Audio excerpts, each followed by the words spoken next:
Hello and welcome to the Smells Like Infinite Sadness podcast. I'm your host, Michael Taylor. For those of you who don't know, I run the website, smellslikeinfinitesadness.com. It's a blog covering the best alternative rock from the 80s and 90s up to present day. I'm a proud middle-aged Gen Xer who is still obsessed with the music of his youth and loves to talk about it. And this week, my special guest is Brad Lehner, best known as the guitarist and songwriter for Medicine, one of the most unique and uncompromising alternative acts of the 1990s. Lehner's unique guitar tone and playing style led to the band being associated with the UK shoegaze scene, even though they resided in Los Angeles. And they were so much associated with that scene that they were actually the first American band signed to Creation Records. Lehner has also done a variety of other projects, including The Electric Company, and has worked with artists like M83, and also has been sampled by the likes of Caribou and Brian Eno. Medicine are back with Scarred for Life. It's their first new album since 2014's Home Everywhere, and also the first album that featured the band's original vocalist, Annette Zilinkas. It features a diverse and unexpected collection of cover songs, all given Lehner's unique sonic signature. In today's interview, I chat with Lehner about what inspired this collection of covers, what it was like reuniting with Zilinkas, his memories of the alternative rock heyday of the 90s, future projects, his thoughts on touring and being a musician in the 21st century, and much more. So sit back and enjoy, and stay tuned after when I'll be playing the title track off the new album. Well, I know that Scarred for Life is the first Medicine album since 2012's Home Anywhere, and I was just curious what kind of gave you the idea to do a covers album, because you never really have done that before, to just do a whole album of covers. Right. Actually, Home Everywhere was 2014. Oh, okay. It was like more of a therapeutic exercise, I would say. The covers album, we were my friends and I were all sort of extremely bummed out with the results of the election. Oh yeah. It just seemed like the only. I don't know. It's like when you're sort of like shocked, like everybody else was. I'm not going to claim that we're unique in that, but you know. And also, you know, I had just turned 50, you know, so I was like, my kids, like, my birthday is literally like election day, you know.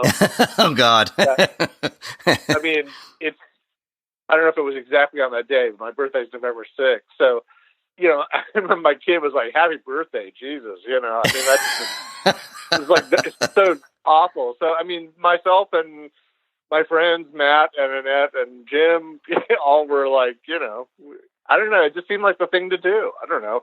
And this label that I worked with, Drawing Room Records, had always encouraged me to do an album full of all covers. So that was kind of in the back of my mind anyway. And it just, you know, it just happened. And it just ended up just being an exercise to, you know, keep from going nuts, you know. Well, honestly. Did you find it therapeutic? Absolutely. Yeah. I mean, like, we might have to do another one. I'm suggesting that it be like all ska songs, and we can call it Scarred for Life. No. Medicine doing ska, that would be right. Definitely be interesting. Well, there is a reggae song on this album after all, so. Oh, the Scritti Politti. Yes, I was going to say this has been really interesting to listen to this album, because you're definitely not pulling, you know, the obvious covers. They're you know, there are definitely some obscure. I mean, they seem obvious to me, but you know, yeah. Yeah, I had to do, like, I was actually like looking them up, seeing like who did what, because most of them were unfamiliar to me. So I was. That's cool, though. Yeah, it's very cool. That's cool. I was especially. Hopefully, I would love nothing more than to turn people on to Judee Sill and Slaphappy and Jimmy Jufree. I mean, that's, you know, and to check out Miles Davis Electric Period. You know, I mean, that's if that happens at all, then that's great. If that causes like shoegaze people to look into avant-garde jazz or obscure genius female singer-songwriters from the 70s, then I'm all for it. That's great. Well, yeah, because I heard the title track and I was thinking it was going to be the Rose Tattoo song, and then I was totally discovering this group, Slaphappy, which I love that song. It's such a beautiful, really cool, moody song. like the best lyrics ever, in my opinion. I mean, just the most profound lyrics. Anybody who's ever had their heart broken or had had a profound relationship with somebody and parted with them. I mean, Peter Blegvad is an absolute genius. He had a cartoon, a comic, a Sunday comic in called Leviathan in England, and it's been collected. I don't know, you can find it collected, but I mean, the guy's just he's a polymath, just genius at everything. But interesting. And he wrote Blue Flower, which Mazzy Star did as well. So we're hardly the first to recognize his genius. But anyway, yeah. Well, I guess what was your criteria for picking covers? Like when were you like, did you have like a list of songs that you always wanted to cover, or how did you decide which ones would make the cut, and how did that come about? I definitely had a wish list, but it was just a matter of us discussing. It was mostly Matt and I discussing, and then Annette brought the Codeine song to the table. I like that one as well. So, yeah, it's really, I mean, and she just, would have occurred to me to do it. And she suggested it, and then, I'm really glad it happened. So, and it just adds to the randomness of it, too, because even though there's sort of a suite of late 60s California that happens on side one, I mean, there's really no rhyme or reason for it, other than it's just what we wanted to do. There's no marketing plan for any sort of demographic. It just is what it is, When you're adapting a cover, I think there's always the balance of how to make it faithful enough so that people can recognize it, and also to make it different enough to make it interesting and make it in your own. What was the challenge? I guess the most challenging song to adapt, and how important was it for you to really make them, give it your own stamp to it, and kind of reconstruct it to the way that fit your thinking? God, I mean, they were all pretty. I don't know. That's a loaded question. I mean, because we tried to find a balance between, but I don't think we didn't deconstruct anything. Actually, I think it's all really reverent. Now that I think of it, I mean, I don't think we did anything scandalous with any of it. So, I just think we did our best, to not, embarrass ourselves too much. I don't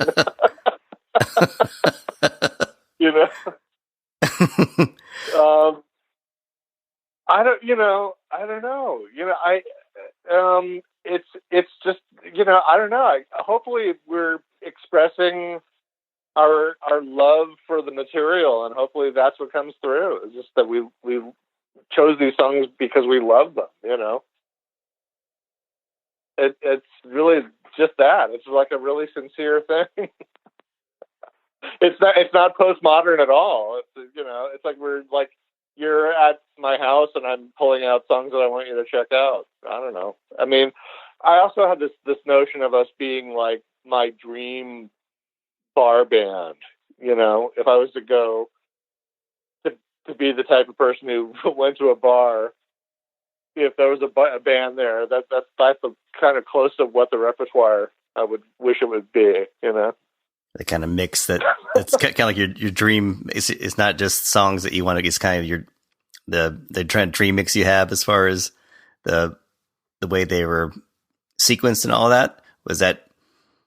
Did you pay attention to that very much, or was it just kind of? Yeah, I see it as a single. Actually, it's like all the hits happen in quick succession, and then it kind of slows down and gets weird on side two. Which, a lot of Eno produced records do that, like Remain in Light, kind of slows down as it goes. And, some of the Bowie stuff that Eno produced too. So it kind of does that. It's, it's in the spirit of the thing. It's kind of like a single. You've got the A side and then the B side. I mean, which is, you don't need to have it on vinyl to appreciate that, how that works, or see it that it's two halves. I don't know. I mean, I love that medium, the LP medium. It helps to shape a project. Mm-hmm. Well, was there like any song in particular that was like the most challenging? With the Miles Davis Black Satin, was that particularly hard to adapt, or did it just kind of all come naturally? No, we used to play that when, in the 90s, when we were going commercial concern and on the road and, opening for Smashing Pumpkins and stuff. But we used to drop that into sets and all the time, actually. So that was actually almost like cheating, because we just had been playing it for years. So that was completely, that was a no-brainer, as they say. But, but I got to work in nobody's called me out on the Pink Floyd guitar sound that happens at the beginning, but I was all very proud of myself for figuring out how to do that weird David Gilmour echoes, weird bird kind of call sound. Oh yeah, the reverse swathing he used to do. Yes, you know it. The Gilmour. Mm-hmm. So I do that on, that's what begins our version of Black Satin. Very so there's cool. There's a Sly tribute to Pink Floyd in that, and there's a less than Sly tribute to the Beatles in the Sally Go Round the Roses, because I'm playing Tomorrow Never Knows on the drums, and the bass is like Taxman. It's basically saying, what if the Beatles had done this particular song in '66? That kind of.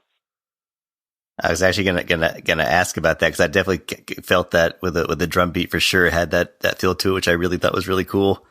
It was that was definitely Matt. I mean, Matt Devine just said straight up, play the Tomorrow Never Knows beat, and that turned out to be absolutely perfect. So he's very proud of that. So as well he should be. So there wasn't any song in particular that you were like, how do we go about this one, or anything that was more tricky than the rest? Yeah, or? I mean, that Jimmy Drew Free quiet little number was super challenging. I played it, note for note. So had to learn some actual composed music. So that was a fun challenge. Was that for the Green Country? Yeah. That Jimmy G. Free is somebody I became completely fascinated and obsessed with over the last few years, that just reaffirmed that you just never know what hidden geniuses are out there to discover, so I'm just a fan of music. So to discover this kind of like secret genius, not so secret to people who know about him, but there's just dozens of his records, and almost every single one of them is brilliant. So so I just wanted to do one of his numbers, to the T, be very reverent once again. I mean, everything on there is pretty reverent, I was also really curious to learn that you reunite with your original vocalist, Annette Zilinkas. Right. Am I pronouncing that correctly? Yeah, you got it. That's it. And I think because most a lot of people may not know that you had a singer before Beth Thompson. So I was just curious, when did you decide to reunite with her, and what was that like? What was that process like of kind of reconnecting with her musically? It's something that we've always meant to do, because we've stayed friends throughout the years, and it just finally clicked into place. And we're both quite pleased. It was just, it felt like unfinished business. That it's always a shame that I didn't make like a complete album with Annette. So, and now I have. And that's a marvelous thing, and I know she feels the same way. So it's really cool, and she just did a bang up job. I think it's just exceptional singing. No, her voice is wonderful on it, and I think I was. Yeah, thanks. That's stuff. I mean, have you all discussed future projects? I mean, as far as like, will she be like the medicine vocalist, like, ongoing, or is just not really sure how that's all gonna play out? Yeah, I yes to both of those options. It's because it's whatever we want it to be, which is really, optimal at this stage in life. So, I mean, but yeah, Ned and I are constantly scheming like how to do more stuff, and she's got a lot to say, and beyond just doing covers, and so I don't know. Yeah, it could be medicine, it could be something else by us. We have some ideas about that. So, but we're pals. We're we have the same. We share a birthday, so it's kind of it's a foregone conclusion. One thing I've always loved about your sound is your guitar tone. It's so unique. It's got such a diffuse, interesting sound to it. And I was just wondering, do you ever change it up over the years, or is it still basically the same process that you had from the beginning? Do you still use the same pedals, the same amps, or has that changed quite a bit over the years? It's become adapted, but when I'm going for that specific medicine sound, I mean, it's a really specific kind of chain of effects. But I can achieve that same sound with software if I really need to. I tend to just have a sound that happens no matter what the gear is. But that said, I do have a dedicated, medicine pedal board. But yeah, I mean, to the extent that that's interesting, I don't know. My joke is that my tombstone will say he played his guitar through a 4-track cassette player. It's like. But that's what was so cool, though. I mean, that's just it's a good thing to do for sure. Because it sounded like nobody else. I mean, because you got the press lumped you a lot of times with the a lot of the UK bands like My Bloody Valentine, Slow Dive, and Ride, and all that. But right. But you were, of course, in America and kind of doing your own thing. Did you feel an affinity for those groups, or do you think that was just kind of a lazy way of lumping you in with it just because it was? Again, yes to both of those options.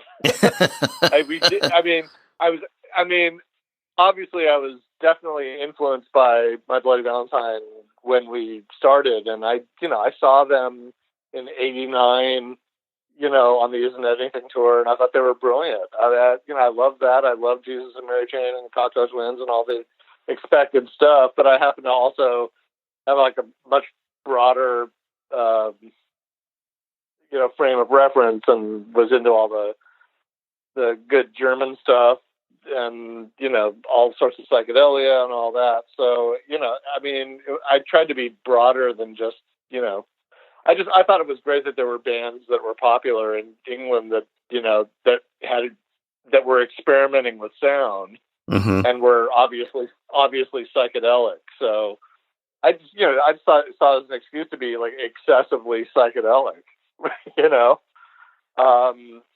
and be really bold and obnoxious sonically, which I loved because I was also a big fan of all the early industrial groups like Throbbing Gristle and White House and SPK, and so it was ideal for me to be able to mix those things, and one could get signed to a major label doing that kind of thing back then.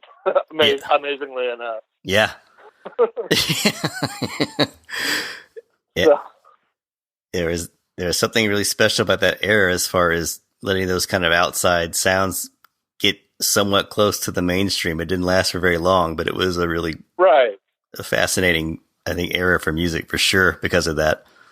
There was a lot of clueless executives throwing a lot of stupid money around at anything and that might be cool. I mean, it was kind of glorious. It was like the late 60s.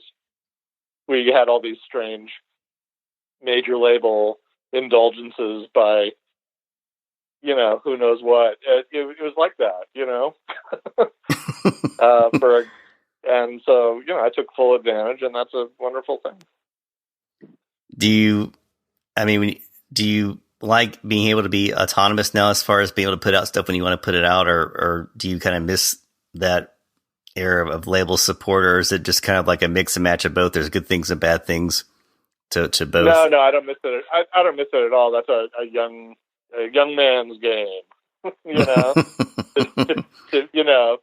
and that, I've sort of lost the interest in that, what I describe as the "Hey, look at me" thing. Mm-hmm. I've lost the "Hey, look at me" thing. Need to be on stage and on camera, and So no, that's fine. The thing is I love recording. I love making music, and I love making records, but performing not so much. So just got enough of a serving of it back then.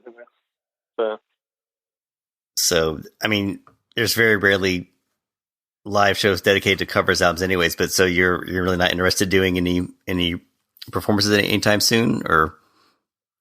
Well, like John Lennon said, we'll need money first. Because I'm just kind of wait and see, I guess, or always eternally.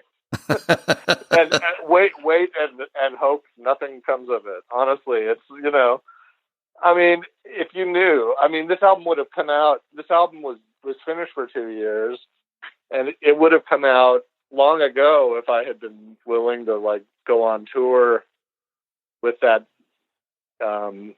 new band by the Mickey from Lush did, but I didn't want to tour. I don't want to, I'm sure Annette and Nat are plenty annoyed with me over that, but that's just the case, The record is the thing. The record is the point. What do you dislike about touring? What do you dislike about touring so much? Just having to rearrange your life and everything, or is it just? Yeah. It's a terrible way to live. It's it's awful. It's I don't know. Yeah, I have nightmares about it, to be perfectly honest. Oh God, is that bad? Yeah. Well, remember I toured back in the days when there was no iPhones and no GPS, so a lot of getting lost, and and not in a good way, It's stressful trying to make the gig, and the whole and the whole thing of the schlep, having all this crap that you have to drag from one place to the other, and we always did it super econo, as Mike Watt would say. We never, we were always in a van with all the gear stuffed in there, and maybe a U-Haul trailer for the gear if we were lucky. But it was it was super indie style touring, even though we were on a major label, because of that's the way they insisted on doing it. So not so fun in practice. It seems like the romantic, fun thing, rock and roll thing to do to tour, but in practice, it's a lot of shit eating. It's a crappy existence. It really is, and it's fine if you're in your early mid 20s. That's fine.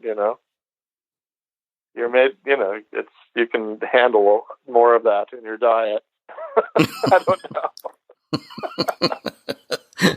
So I'm just, taking advantage of the points that I earned doing that in my 20s to self-indulgent, cool projects now like this.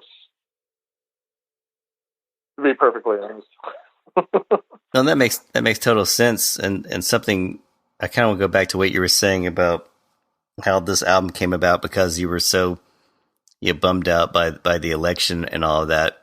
Yeah. Have you ever thought about doing an album, kind of like a protest album? Because you did a lot of 60s covers, but there seems to be a real lack of those these days. There's not really many bands tackling that.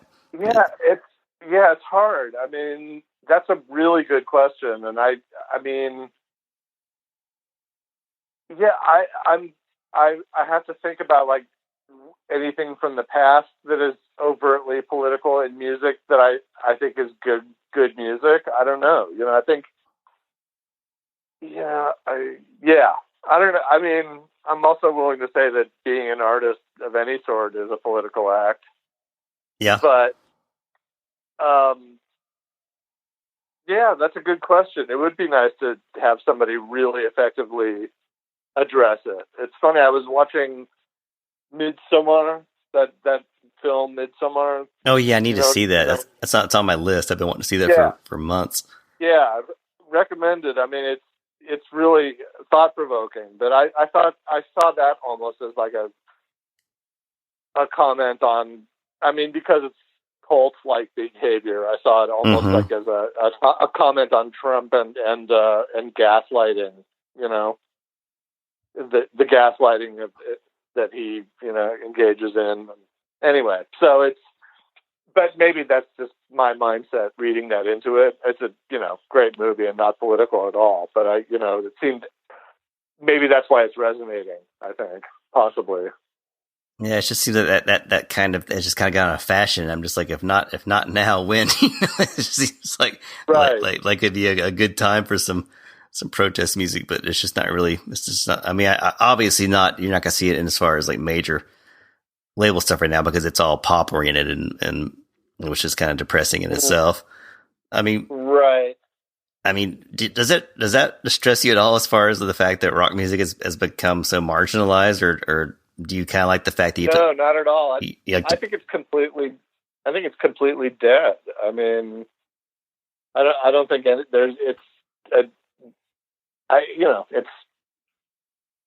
I don't see anybody really doing anything with rock music that's in any way pushing anything forward. So, I mean, there's some bands that are like indie rock bands that I like or whatever, but I'm no great like protector of rock and roll. Mm-hmm. I don't. I like jazz. I don't know.